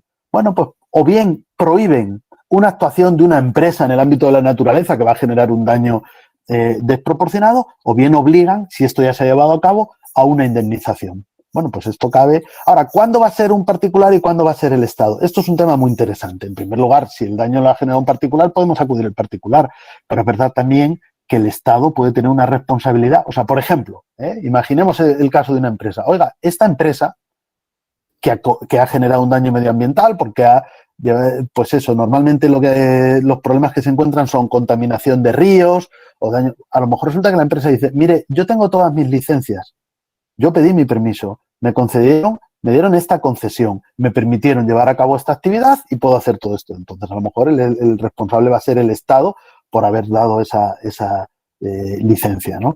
Entonces, es verdad, podemos reclamar a particulares, podemos reclamar al Estado. Ahora, la última polémica que tenemos en España, esto como no sale en las grandes noticias, pues mucha gente a lo mejor no lo conoce, es el asunto del lobo. Y es que al lobo se le protege mucho. El lobo ibérico se ha desarrollado mucho. Bueno, pero el lobo ibérico hasta ahora era una especie cazable al norte del río Duero, en España. Significa, se puede cazar el lobo. Entonces los ganaderos podían cazar lobo para proteger a su ganado. Porque fíjense, aquí el Estado puede ser responsable por la hiperprotección. El problema que se plantea ahora es: si el Estado protege al lobo y al lobo no se le puede molestar, que es lo que viene a decir ahora la norma, y no se le va a poder molestar en ningún lugar de España, entonces el ganadero que va a perder sus ovejas o que va a perder parte de su ganado por el ataque del lobo puede reclamar al Estado. Yo cuando estaba en el Consejo Consultivo aquí en Castilla-La Mancha ya nos llegaron casos de daños de lobos. Y entonces el ganadero reclama porque dice: yo estoy indefenso frente al lobo, y entonces el lobo ha generado un daño a otros seres vivos que son ¿por qué protegemos más al lobo que a las ovejas? Pues bueno, porque pensábamos que el lobo estaba en peligro de extinción, pero si el lobo se ha extendido bastante, quiero decir, todo es una cuestión de equilibrio, de la búsqueda de ese equilibrio. Y entonces, y de hecho, reconocimos en algunos casos, y los tribunales también lo están haciendo, esa responsabilidad del Estado. La responsabilidad del Estado deriva ¿de qué?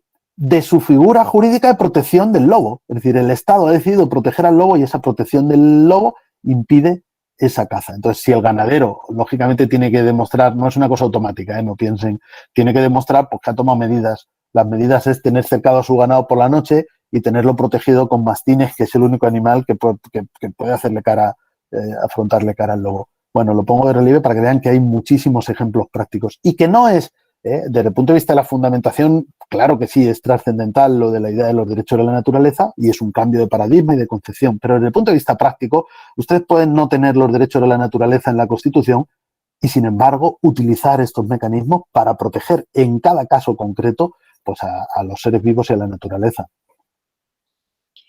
Gracias, Javier. Fíjate, Paola Valencia nos pregunta en la plataforma, a ver, que la naturaleza, desde luego, como tú ves, pones este enfoque, ¿no? Biocéntrico, tiene vida, pero no tiene la capacidad de defenderse sola. Entonces, desde esa medida, si no se podría vincular la dignidad humana con la naturaleza, en el entendido de que siempre tiene que haber un ser, una persona que alegue por ella, ¿no? Y al final, al defender la naturaleza, se defendería también a la humanidad. Quizá esta perspectiva es un poco distinta, ¿no? En la relación persona-naturaleza que en la que existiría, porque ahorita mismo yo pensaba, pues, en los derechos de las personas jurídicas tampoco pueden ejercerlo directamente, necesitan siempre un representante, que es una persona humana, pero eso no hace que el fundamento de los derechos de las personas jurídicas sea la dignidad de la persona humana, ¿no? Claro, sí, así es. Yo creo que esta pregunta tiene dos enfoques en la respuesta. Desde el punto de vista, si queremos, de lo que es la idea de la titularidad, yo he defendido, aquí lo he mencionado, pero en el texto lo desarrollo un poco más, el elemento humano de los derechos de la naturaleza. Es decir, hay algo humano detrás. Ya he dado varios motivos. Primero, porque protegemos un elemento de la cultura indígena y los indígenas son seres humanos. Entonces, es decir, lo que estamos es incorporando un valor que era ajeno al constitucionalismo occidental, pero que es un valor humano. Segundo, porque solo podemos pensar como humanos. El ordenamiento jurídico es humano. Es decir, el derecho no es una creación ni de los animales ni de otros seres vivos, ni nosotros somos capaces de pensar como puede pensar un lobo, como puede pensar una oveja, y por supuesto un monte no piensa directamente. Es decir, no podemos dejar de alguna manera de tomar este elemento de protección como un elemento objetivo. Es decir, estoy protegiendo algo externo porque yo no puedo, no sé cómo decir, inmiscuirme, entrometerme, hacerme parte de esos otros seres vivos, sino que al final el derecho es una construcción humana, lo queramos de cualquier manera. Pero luego, dicho esto, esto desde el punto de vista, si queremos, de la concepción profunda, desde el punto de vista práctico no hay problema ninguno. Y de hecho ya la Constitución de Ecuador lo resuelve. El mismo artículo que reconoce los derechos de la naturaleza, a continuación dice, cualquier persona puede iniciar la acción procesal. Una cosa es la titularidad del derecho y otra cosa es la legitimación procesal para su defensa, como saben todos y como sabe especialmente la doctora Jarquín, que en el ámbito del amparo es una cosa que se aborda mucho. Una cosa es que el amparo puede ser el titular del derecho, pero puede ser otro sujeto que también esté legitimado. Y en España, por ejemplo, aludimos a cualquier persona natural o jurídica que invoque un interés legítimo. Es decir, pues en Ecuador, la Constitución ya lo dice. Cualquier persona, es decir, es una legitimación universal, es una especie de acción popular. ¿Por qué? Pues porque el daño medioambiental nos afecta a todos, digamos, el daño, vamos a decir, el daño a la naturaleza, por ser más exactos. Y luego, por supuesto, las comunidades indígenas tienen su propia titularidad colectiva, pero para este y otros derechos, ¿no? Pero aquí lo que se hace es una legitimación procesal universal. Como digo, yo en esto no veo un problema grave, de la misma manera, como he dicho antes, que también protegemos el patrimonio histórico-artístico y nunca se va a defender por sí mismo, sino que tiene que ser que las instancias, la legitimación procesal en su caso sea lo más abierta posible en estos casos, ¿no? Sí, sobre eso también nos preguntaban en el chat, porque claro, en México, a partir de la reforma de 2011, que se le habla, todavía se habla de nuevo paradigma de derechos, ya pasaron 10 años, ¿no?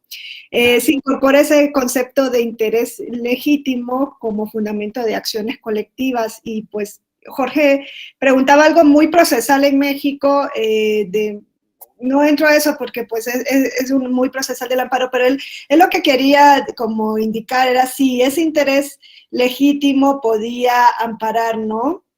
Esa tutela de los derechos de la naturaleza.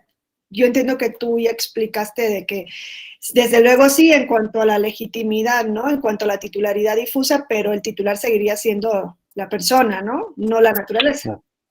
No, o sea, vamos a ver, el titular del derecho es la naturaleza y el legitimado para la acción procesal es cualquier persona. ¿no? Esta es la solución de Ecuador. Si en México no se reconocen los derechos de la naturaleza, sin embargo, yo creo, habría que ver la regulación del amparo en México, obviamente, pero si la regulación es suficientemente abierta como para que no sea solo el titular, porque claro, si a usted le exigen ser titular, podría decir, bueno, yo no soy titular de este derecho, pero sí que soy una persona interesada, tengo un interés legítimo en la preservación del medio ambiente porque este no es un derecho mío, sino que es un derecho de todos, digamos, ¿no? Y es más, todavía diré algo más, desde esta perspectiva, el derecho al medio ambiente tiene una lógica más intensamente relacionada con esta legitimación universal. Los derechos de la naturaleza no lo tendrían, pero lo que pasa es que en el caso de Ecuador la Constitución lo dice para despejar todas dudas. Pero yo creo que el derecho al medio ambiente, si es un derecho de la humanidad, pues lo coherente es que cualquier ser humano, como miembro de la humanidad, esté legitimado, ¿no? Otra cosa es los daños. Sí, sí, Javier.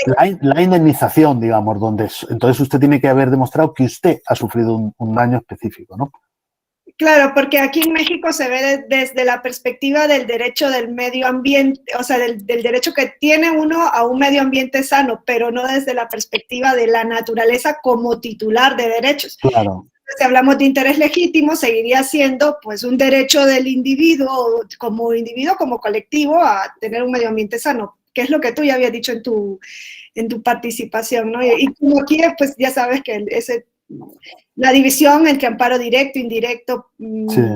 mucho problema, pues entiendo que ya entrar tú a hablar de si el amparo indirecto o tal, pues ya es otra cuestión porque pues eso sería algo muy procesal mexicano.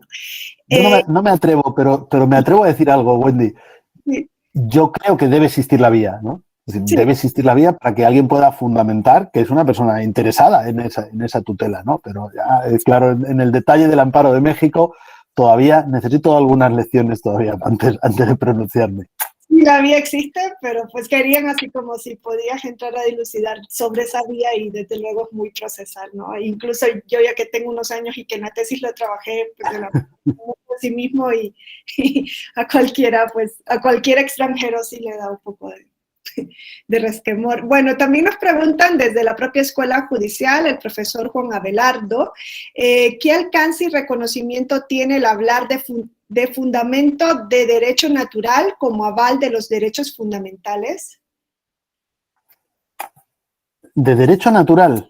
Sí. Ya, no, bueno, vamos a ver, yo creo que hablar del derecho natural o no, pues depende de la concepción de cada uno, ¿no? Yo no he sostenido una concepción justnaturalista, aunque sería respetable, ¿no? Yo creo que los derechos de la naturaleza se protegen no por una concepción justnaturalista, sino por una concepción culturalista, si me vale la palabra, o directamente cultural, es decir, porque forma parte de un valor que modernamente entendemos que se debe proteger. Por supuesto, alguien puede decir que esto es algo, pues eso, previo al ordenamiento y que es una exigencia. Eso ya depende de cómo fundamente. Yo he dicho que el fundamento de los derechos es la dignidad y luego hay que ver cómo cada quien fundamenta la dignidad, ¿no? Y en el caso de los derechos de la naturaleza, pues sería también ese fundamento de la vida, ¿no? Pero ya decir que el fundamento tenga que ser de derecho natural, o sea, me parece más inquietante porque tendría que ser una concepción universalmente admitida y es cierto que no lo es, ¿no? Porque, por ejemplo, un positivista o una persona que defienda otro tipo, una fundamentación consensualista de los derechos, por ejemplo, etcétera, entonces rechazaría esa idea. Si es que entendemos derecho natural como hemos entendido siempre derecho natural, si entendemos derecho natural como derecho de la naturaleza, entonces ya sería otra idea, ¿no? Pero si la pregunta va en esa línea, pues yo creo que esa sería la respuesta. Gracias, Javier. Nos preguntan también desde la plataforma Reina Jiménez si el derecho al medio ambiente, bueno, ella lo plantea como el derecho humano al medio ambiente, no como ese nuevo enfoque, ¿no? De derecho de la naturaleza. Si el derecho humano al medio ambiente sano tiene esa doble dimensión como bien jurídico fundamental y como derecho subjetivo, y desde esa perspectiva, pues ella destaca el valor indiscutible que tiene para el desarrollo de un plan digno a través del aseguramiento del mismo. Preguntaba si era sancionable, pero tú pues ya has abordado, ¿no? Esa cuestión de la sanción de los, en cuanto... Sí. Bueno, en cuanto al derecho humano al medio ambiente sano, como cualquier otro derecho, tiene una dimensión subjetiva y otra objetiva, pero como todos, como el derecho a la vida, como la libertad de expresión, como cualquier derecho que imaginemos, tiene la dimensión subjetiva porque protege a un titular determinado y la dimensión objetiva como valor del ordenamiento. Es verdad que el titular del derecho humano al medio ambiente sería la humanidad, hemos dicho. Si hablamos del derecho humano al medio ambiente sano, a lo mejor añadimos aquí algún matiz que puede dar más relevancia a un titular, vamos a decir, individual o colectivo, en la línea de, como he dicho antes, de quien sufre más directamente el daño, que a lo mejor es el que puede justificar el resarcimiento de ese daño, ¿no? Pero la doble dimensión del derecho yo creo que existe. Es verdad que cuando el titular es difuso, yo también he dicho muchas veces, y en fin, se puede mantener que no, que esto equivale a decir que solo tiene dimensión objetiva, porque decir, claro, si la dimensión subjetiva es de un titular tan difuso que es la humanidad, pues al final lo que protegemos es una dimensión objetiva y lo que hacemos es modificar o añadir legitimación activa universal, ¿no? Pero esto es la acción procesal, o sea, insisto en que no debemos confundir nunca la cuestión de la titularidad del derecho con la cuestión de la legitimación procesal para su garantía, que pueden tener una relación y debe haber una coherencia, si queremos, una cierta lógica, pero no tienen por qué ser idénticas en absoluto. Y desde luego no van a ser idénticas en los derechos de la naturaleza ni en los derechos al medio ambiente. Porque, lógicamente, el derecho a la naturaleza tiene un titular no humano y el derecho al medio ambiente tiene como titular la humanidad como concepto o idea colectiva, ¿no? Y, por lo tanto, la acción procesal no va a ser, imagínense, ¿no? Si el titular para la acción procesal fuera la humanidad, tendríamos que reunirnos los 7.500 millones de personas del mundo para poder actuar esto. No es así.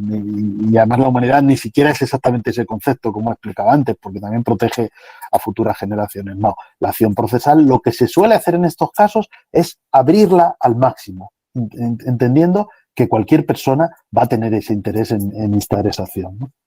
Ok, gracias. Sí, sobre eso también hacía un comentario en la plataforma Violeta Loyola y nos decía si pues esos derechos del medio ambiente y de los animales, si tienen que ser abordados en la legislación como una forma de tutelar los derechos de la naturaleza o de los animales, o en su caso como una obligación del hombre de respeto y preservación. No, entiendo que las dos dimensiones siempre van, ¿no?, en el reconocimiento del Claro, es que también todo derecho es un deber para los demás, porque mi derecho implica la obligación de los demás de respetar mis derechos. Pero entonces los derechos del medio ambiente o los derechos de los animales o los derechos de la naturaleza van a implicar una obligación para todos los demás, en este caso para todos los seres humanos, de no lesionar esos derechos. Es decir, si aquello que se dice de mi derecho termina donde empieza el de los demás, pues también es aplicable en este caso. Y todo derecho es a la vez una obligación para todos los demás. En España, la Constitución, en el artículo 10, como sabe Wendy,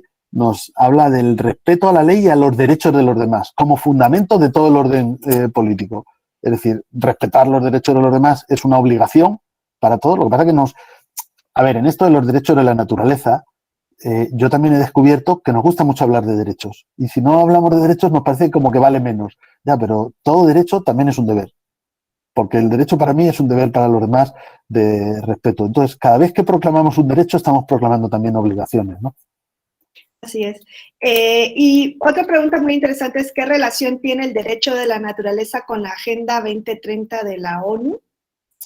Ah, bueno, claro. Sí. Es que aquí, dentro de la Agenda 2030, pero incluso desde antes, en Naciones Unidas tiene un programa que, de hecho, nuestra coordinadora del proyecto que hablaba, la profesora Silvia Bagni de la Universidad de Bolonia, ha formado parte, o sea, ha intervenido, un programa que se llama Harmony with Nature, armonía con la naturaleza. Y ella ha estado en Naciones Unidas exponiendo y contando un poco la vinculación de esta idea de los derechos de la naturaleza con eso que obviamente es mucho más amplio, porque la Agenda 2030 contiene muchísimos otros objetivos y está enunciada en términos, si queremos, mucho más amplios, pero claro que nuestro enfoque de los derechos de la naturaleza tiene ahí su cabida, por supuesto, y sus consecuencias, sí. Bueno, y pues ya para finalizar, Javier, yo al inicio de tu exposición, pues hablabas de cómo este concepto de derechos, pues no lo podemos negar, es una creación plenamente occidental y cómo al ir incorporando pues nuevos derechos desde otras perspectivas, pues siempre va, ¿no? Siempre va inmiscuida este concepto de derechos occidental, ¿no? Incluso en torno a la naturaleza, pues si se habla de derechos, incluimos esta concepción occidental. Y entonces, para cerrar tu participación, te quisiera preguntar, ¿qué opinión te merece a ti esta característica de universalidad de los derechos? Si realmente podemos hablar de una universalidad de los derechos en real, o si meramente es una concepción universal desde el occidental, ¿no? Que quizás no se debería imponer a otras culturas, pero que pues vemos como en el caso de los derechos de la naturaleza, ambas vías se unen, ¿no? Se interseccionan y unen porque pues se acoge una visión distinta de ver de la vida con ese concepto occidental de derechos. Sí, yo creo que esta es la clave, ¿no? La clave si queremos, del otro pilar que abordábamos en nuestro proyecto, que era la interculturalidad, ¿no? Como concepto más novedoso y, como digo, que supera la vieja, aquí, como alguien decía antes, una cosa que han pasado 10 años ya lo llamamos viejo, ¿no? Bueno, la antigua idea de la multiculturalidad, porque es verdad que multiculturalidad, yo todavía tengo libros ahí en la biblioteca de hace poquitos años que decían que hablaban de la multiculturalidad como el nuevo paradigma, ¿no? Y ahora ya se habla de la interculturalidad porque supera esa multiculturalidad. En definitiva, significa integración de culturas, ¿no? Mezcla, significa auténtica hibridación, como he dicho antes, no una pura coexistencia. Bien, es verdad, yo diré lo siguiente sobre la universalidad de los derechos. Bueno, por supuesto tiene muchos sentidos, muchos enfoques que ya a estas horas no podríamos detenernos, porque a veces se dice en un sentido geográfico, a veces se dice universalidad en un sentido de los titulares, que obviamente pues es todo ser humano, y ahora todavía más si incorporamos titulares no humanos, pero yo entiendo que tu pregunta va desde el punto de vista cultural, ¿no? Es decir, de cómo los derechos humanos, que son un concepto, que son una creación cultural de Occidente, sin embargo podemos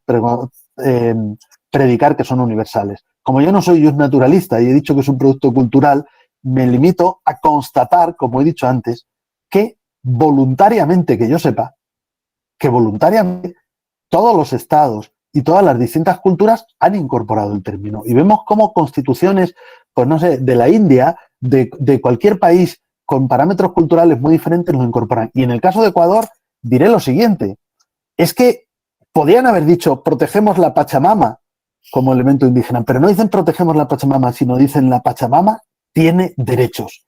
Con lo cual hay un deseo explícito. Entonces, yo lo único que quizás matizaría de lo que tú has dicho, Wendy, es lo de la imposición, ¿no? O por lo menos hoy. No digo que a lo largo de la historia, a ver, lo que pasa es que lo que sucede es que cuando digamos, las personas de un país, de una cultura, de un origen determinado llegan a un lugar, esa cultura se exporta.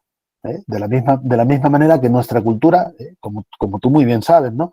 Nuestra cultura, si queremos europea, y en el caso español, pues es que es una cultura que nos trajeron, y nos trajeron con sable y espada y armas los romanos por un lado, los visigodos por otro lado, los árabes por otro lado, los judíos por otro lado, y al final, cuando hablamos de cultura, y me permito decir una cosa, con todo el respeto y desde la distancia, en lo que conozco México, que ya van siendo unos años, aunque por desgracia el año 2020 creo que ha sido el primero en décadas de no haber podido pisar México a lo largo del año, pero mantengo ese vínculo. Yo creo que México, y es una reflexión desde fuera, con todo el respeto, es profundamente intercultural y que quedarse con uno solo de los elementos es privarse de parte de una riqueza. Intercultural significa profundamente hispano, porque lo es, o sea, es una constatación, no es una imposición, profundamente hispano y profundamente indígena también. Y eso es la interculturalidad, ¿no? Es decir, es que cuando hablamos de cultura hispana tiene muchos elementos, y cuando hablamos de cultura mexicana, por ejemplo, tiene muchos elementos. Entonces, tratar de excluir alguno de ellos me parece naturalmente fuera de lugar, con independencia de que es evidente que los hechos producidos pues hace siglos, bueno, pues de acuerdo con la cultura de hace siglos, así se actuaba. Y el que lleva su cultura de todas las maneras. Y tú y todos los demás que están aquí presentes y yo hablamos español porque porque es el mal latín de los soldados. No sé si ustedes lo sabrán, el que ha estudiado algo de lingüística sabe que el castellano no deriva en latín culto, deriva en latín vulgar. Los soldados hablaban mal, entonces nuestro idioma es el mal latín de los soldados romanos que conquistaron Hispania, eso sí, enriquecido con elementos que ya alcanzan más del 20% probablemente del árabe, ¿no? Porque estuvimos 8 siglos. Y cuando ustedes, no sé si alguno de ustedes está en Guadalajara, pues se puede preguntar de dónde deriva el origen del nombre de esa ciudad, que por supuesto es del árabe, porque Guada significa agua, precisamente, ¿no? Así que tanto que hablamos del agua, por poner un ejemplo entre tantos. Y luego, por supuesto, hay muchísimos elementos de la cultura indígena. Entonces yo, igual que yo, como he expresado antes, ¿no? He tratado de tener esa apertura de miras y esa falta de prejuicios, y lo he dicho antes, y lo digo con absoluta sinceridad, y lo saben quienes comparten conmigo este proyecto. Este proyecto me ha cambiado y a muchos nos ha cambiado, porque nos hace ver que, en efecto, lo que nosotros creíamos como dogma no era dogma, es parte de una cultura que yo creo que está presente, porque está presente hoy en día en todo el mundo, pero ya porque nadie, como digo a veces, ningún país ha ido a Naciones Unidas a decir, mire, esta Declaración Universal de Derechos Humanos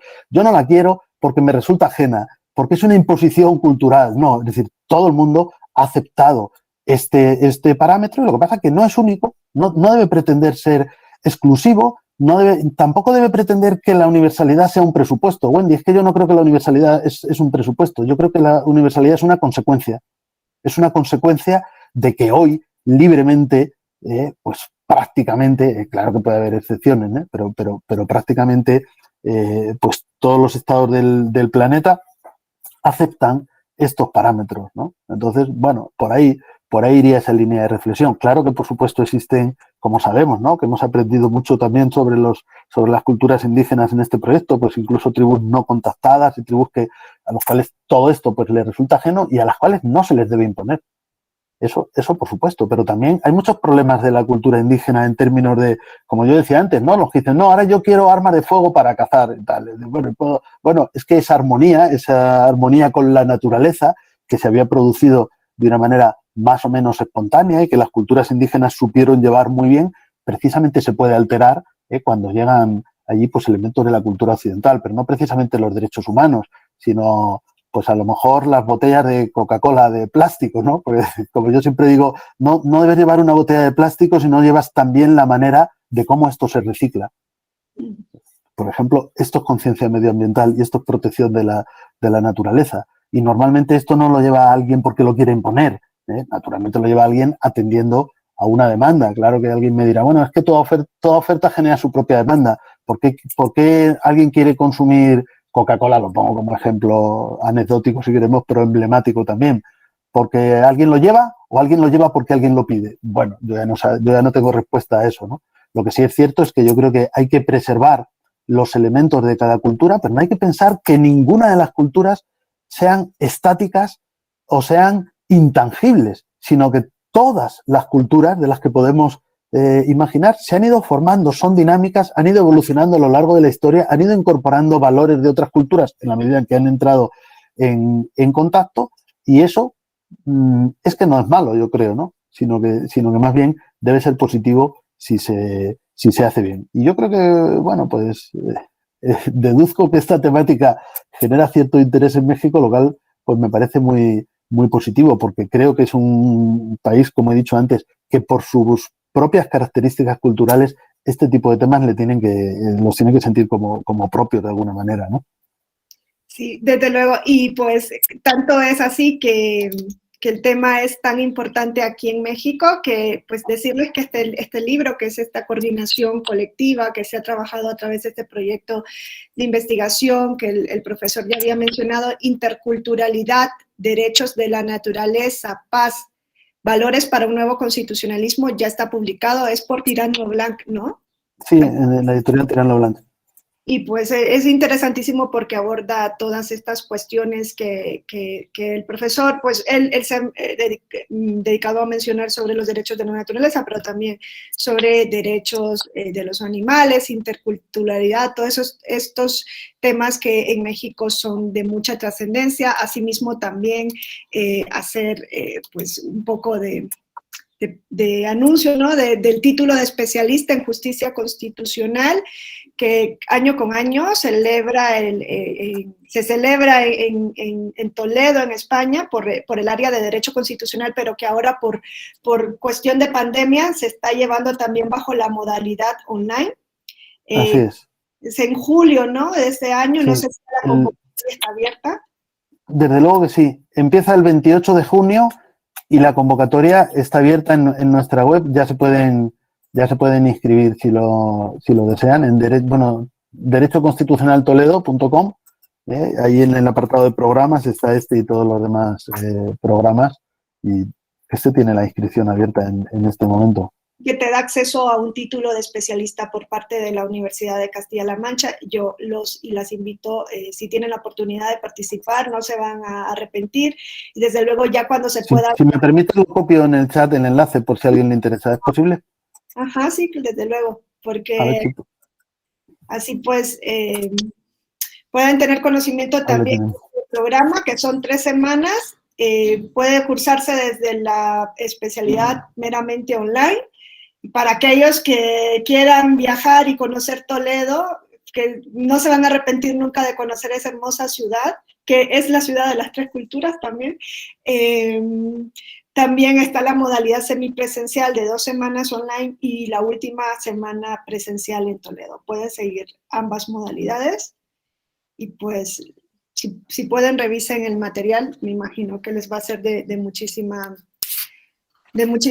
oportunidad. Y bueno, Javier, con esto pues cerrar tu participación y agradecerte nuevamente por acompañarnos en el Tribunal Electoral del Poder Judicial de la Federación. Yo sé que para ti siempre es un agrado pues participar en programas con México. Eres mexicano de corazón, como lo somos tantas personas, ¿no? Y también eres muy querido en este país, ¿no? Y esperamos que en cuanto esto pues mejore ya te podamos tener presencialmente. Como dice mi compañero Ramón Hernández, ha sido un deleite, es siempre un deleite escucharte. Muchos saludos para todos, para la familia, para el grupo de Derecho Constitucional en Castilla-La Mancha, y esperamos que se siga bien de aquí hasta que ya se pueda volver a la presencialidad.